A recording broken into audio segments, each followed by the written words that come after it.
Hello everyone, in today's video I'll show you on how you can optimize the first layer in Anycubic Slicer. So the first thing that I recommend is actually changing the first layer speed, which is going to be inside the speed category.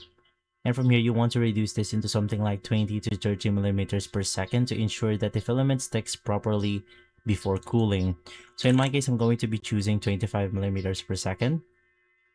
Now for the layer height, or the first layer height, you simply want to select 0.24 to 0.28. In my case, I'm going to be using 0.25. And I'm going to be putting it onto my first layer and the first layer height. And from there, of course, we have the temperature. Now, basically, you could find this inside the material settings. We have the nozzle first layer option. And from here, you want to go ahead and increase the first layer temperature to above 5 to 10 Celsius higher than normal to basically improve the plastic's viscosity and adhesion.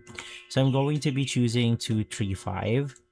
And lastly, if you want to go ahead and apply this one, we basically have the flow rate. You want to increase this into the first layer flow ratio, for example, 103 or 105% to slightly squeeze more material, filling small gaps. So once again, I think you could find it inside the filament settings.